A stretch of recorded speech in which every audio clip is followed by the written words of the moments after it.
जय हिंद, राम राम। स्वागत आप सभी का आपके अपने परिवार विद्यापति गुरुकुल में। जैसा आप सभी को पता है, समीक्षा हिंदी व्याकरण पुस्तक की सीरीज हम लोगों ने शुरू कर रखी है और इस बैच में हम हिंदी व्याकरण सभी प्रतियोगी परीक्षाओं के लिए पढ़ने का काम करते हैं। तो ज्यादा समय ना लेते हुए आज की क्लास को शुरू करते हैं। आज हम लोगों ने पढ़ना है कारक की क्या होते हैं कारक। अगर मेरे साथ मैं बताना चाहूं कि एक वाक्य जो वाक्य होता है उस वाक्य में जो संज्ञा और सर्वनाम हम प्रयोग करते हैं उनका वाक्य की क्रिया के साथ, अब ये मत पूछना कि सर हम क्रिया किसे कहते हैं, संज्ञा सर्वनाम किसे कहते हैं, ये चीजें इस बैच में हम लोग बिल्कुल निःशुल्क पढ़ चुके हैं। तो संज्ञा या सर्वनाम पदों का वाक्य की क्रिया से जो संबंध होता है उसे कारक कहते हैं। क्या कहते हैं? कारक कहते हैं। और अगर आप लोगों से प्रश्न पूछता है, ठीक है, आपसे प्रश्न पूछता है कि कुल कारक के भेद कितने हैं, तो कारक के कुल भेद 8 हैं। और मुख्य कारक अगर आपसे पूछता है तो आप बताएंगे 6 मुख्य कारक है। अगर गौण कारक आपसे पूछता है तो 2 रहेंगे। कौन कौन से रहेंगे? 8। और कौन से रहेंगे? 2। अगर मैं बताना चाहूं जो आपके संबंध और संबोधन है, संबंध कारक और संबोधन कारक, संबंध और संबोधन कारक गौण कारक रहेंगे। कौन से रहेंगे?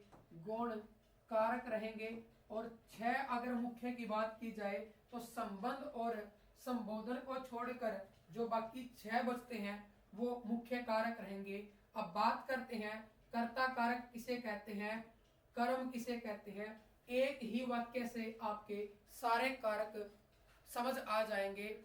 2 मिनट का समय और आराम से देख लीजिएगा। एक बार वाक्य को पढ़िएगा। राम ने रावण को बाण से सीता के लिए वन से जाकर लक्ष्मण के साथ लंका में मारा और लास्ट में निकला हे राम। ये वाक्य अगर आप लोगों को याद है तो आप कारक आराम से बता सकते हैं। अगर कर्ता कारक का विभक्ति चिन्ह आपसे पूछता है तो राम ने कर्ता कारक रहेगा। कर्म का विभक्ति चिन्ह क्या रहेगा? को होता है और इसमें रावण को कर्म कारक रहेगा। करण कारक का जो विभक्ति चिन्ह है से के द्वारा रहेगा, से और के द्वारा रहेगा। संप्रदान को के लिए रहेगा, को के लिए रहेगा। अपादान से अलग होना, ठीक है, अलग होने के भाव में अपादान कारक प्रयोग होता है। संबंध की अगर बात की जाए तो इसका विभक्ति चिन्ह का के की रहेगा, अधिकरण में पर रहेगा। और संबोधन की अगर बात की जाए तो हे, अरे, अजी, ठीक है, ये कैसा है? ये संबोधन चिन्ह का प्रयोग होता है। ये बात ध्यान रखेंगे। तो कर्ता कारक राम ने जिसने काम किया है, काम करने वाले को कर्ता कारक कहते हैं, ठीक है, करने वाला, काम करने वाला कर्ता कारक होता है। रावण को विभक्ति चिन्ह किसकी है? कर्म की है। बाण से जिस साधन से काम किया जाता है उसे कर्ण कारक कहते हैं। बाण से कर्ण कारक रहेगा। जिसके लिए काम किया जाए क्या होता है? संप्रदान कारक होता है। किसके लिए? सीता के लिए। तो सीता के लिए संप्रदान कारक। अलग होने के भाव में अपादान कारक, तो वन से जाकर, तो वन से अलग होने के भाव में अपादान कारक रहेगा। लक्ष्मण के साथ, तो लक्ष्मण के साथ क्या है? राम का संबंध है, तो संबंध कारक रहेगा। लंका में, तो जहां पर आधार पता लगे अधिकरण कारक होता है। लंका में अधिकरण कारक। और मारा, जो काम करने का जो काम है वो क्या है? मारना है। तो यहाँ 7 आपके कारक हो गए और लास्ट में रावण के मुंह से निकला हे राम, तो ये संबोधन है, तो संबोधन कारक। तो इस प्रकार 8 कारक रहेंगे और कम समय में आपको मैं यकीन दिलाता हूं एक क्वेश्चन प्यारे साथियों 100% आपका यहां से परीक्षा में छपेगा, ठीक है। तो आपका 1 नंबर पक्का कर लीजिएगा। सर अगर ये बात है तो इसका क्या हो जाए? टेस्ट भी हो जाए। तो चलिए शुरू करते हैं आज का जो अपना टेस्ट है। आपने पढ़ा क्या है वो भी जान लीजिए। ये अपनी बुक है। आपने क्या पढ़ा? संज्ञा या सर्वनाम का क्रिया से संबंध बताने वाले चिन्हों को क्या कहते हैं प्यारे साथियों? कारक कहते हैं भाई। क्या कहते हैं? कारक कहते हैं। विभक्ति का जो दूसरा नाम है, अभी हमने जो 8 विभक्ति चिन्ह हमने पढ़े, उन विभक्ति का दूसरा नाम परसर्ग है। क्या है?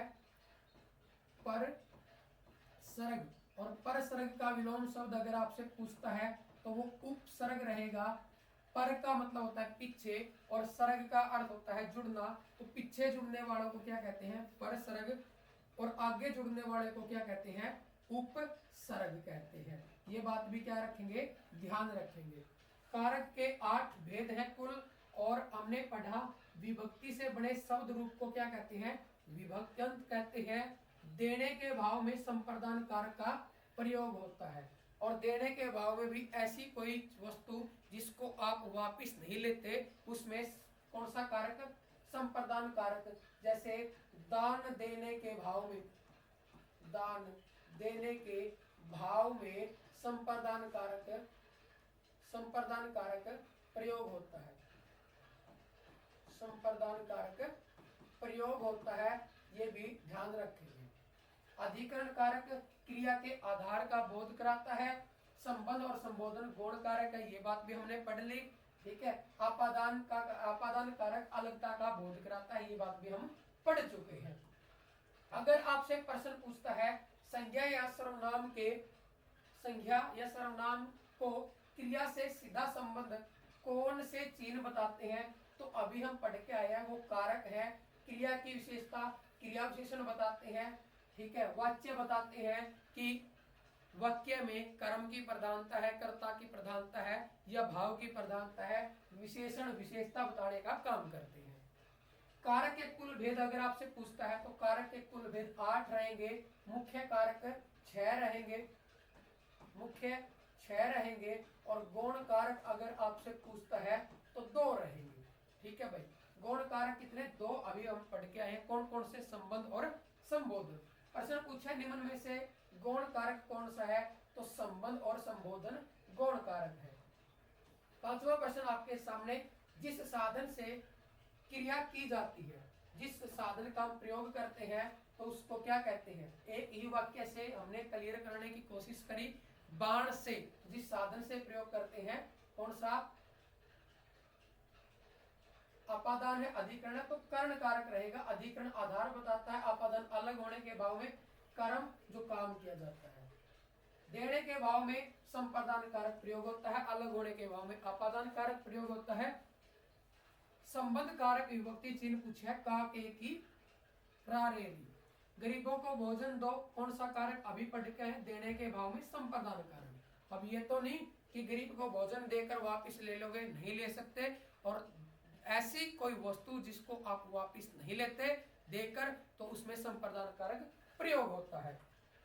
राहुल को जल्दी जाना है, वाक्य में कारक बताना है। अब कोई ये नहीं पूछे कहेगा कि कोई विभक्ति चिन्ह आया तो हम यहाँ कर्म कारक लगाएंगे, बल्कि यहाँ काम करने वाला कौन है? राहुल है, तो काम करने वाले में कर्ता कारक प्रयोग होता है। मैंने लाठी से भैंस को मारा, तो आपसे पूछे है वाक्य में कारक बताना है। अपादान कारक है, संप्रदान है, करण है, या फिर आपसे पूछा गया है कर्ण कारक है या कर्म कारक है। तो से विभक्ति चिन्ह आपने अभी पढ़ा। से विभक्ति चिन्ह किसमें प्रयोग करते हैं? अपादान में भी और कर्ण कारक में भी। लेकिन लाठी से ये साधन का प्रयोग हुआ है, जो भैंस को मारने का जो काम हुआ है, साधन में प्यारे साथियों कर्ण कारक रहेगा। कौन सा रहेगा मेरे भाई? कर्ण कारक रहेगा। आगे बढ़ जाइएगा, इस प्रश्न का आंसर कर्ण कारक रहेगा। 11वां प्रश्न की अगर बात की जाए, बच्चा 4 पाई से गिर गया। अब आप आसानी से इन चीजों को भी क्लियर हो गया होगा। कर्ण में तो से का जो प्रयोग है, कर्ण में तो से का प्रयोग साधन के तौर पर होता है। ठीक है, साधन के तौर पर। और अपादान में से विभक्ति चिन्ह का प्रयोग अलग होने के भाव में प्रयोग होता है। तो बच्चा 4 पाई से गिरा है, तो 4 पाई से क्या हो गया? अलग हो गया, तो अपादान कारक। संबोधन कारक का विभक्ति चिन्ह आपसे पूछा है, हे अरे अजी रहेगा, में पर अधिकरण का रहेगा, अधिकरण, ठीक है, का के की संबंध का रहेगा, और से जुदाई अपादान का रहेगा। ठीक है भाई, आगे बढ़ जाओ।